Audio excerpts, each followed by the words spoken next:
नमस्ते जी। Holistic wellbeing channel में आपका बहुत बहुत स्वागत है। माइंडसेट सफलता का मनोविज्ञान नामक पुस्तक written by Carol S Dweck. अध्याय 1 मानसिकता।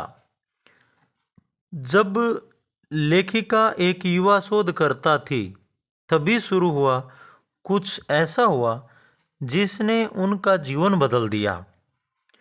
उन्हें यह समझने का जुनून था कि लोग असफलताओं का सामना कैसे करते हैं, और लेखिका ने इसका अध्ययन करके यह देखने का फैसला किया कि कैसे छात्र कठिन समस्याओं से जूझते हैं।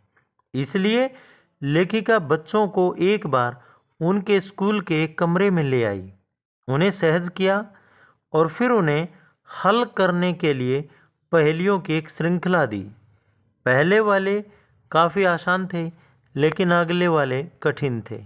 जैसा कि छात्रों ने समझा, पसीना बहाया और टोके, लेकिन उनकी रणनीतियों को देखा और जांचा कि वे क्या सोच रहे थे और महसूस कर रहे थे।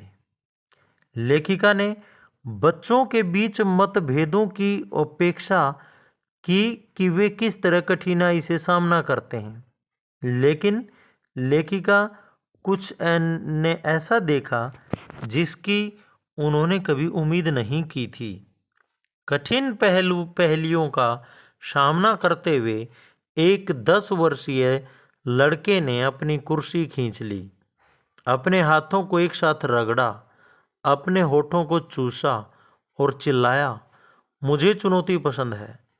एक और ने इन पहेलियों को दूर भागते हुए एक प्रसन्न अभिव्यक्ति के साथ देखा और अधिकार के साथ कहा, आप जानते हैं, मुझे उम्मीद थी कि यह जानकारी पूर्ण होगा।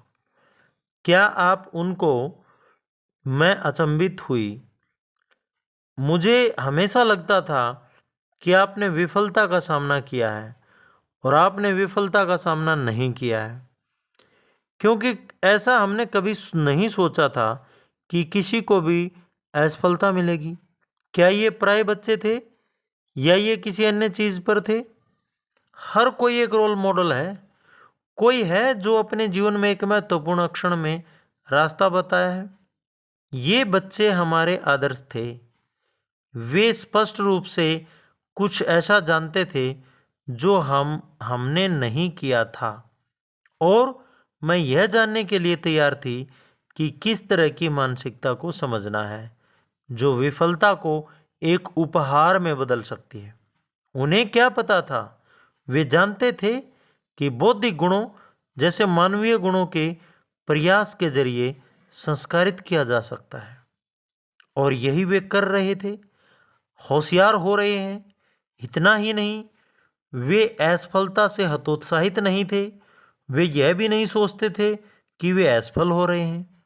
उन्हें लगा कि वे सीख रहे हैं। दूसरी ओर मुझे लगा कि मानवीय गुणों को पत्थर में उकेरा गया है। आप स्मार्ट थे या आप नहीं थे, और विफलता का मतलब था कि आप नहीं थे। यह इतना आसान था। यदि आप सफलताओं की व्यवस्था कर सकते हैं और विफलताओं से बच सकते हैं तो आप स्मार्ट रह सकते हैं।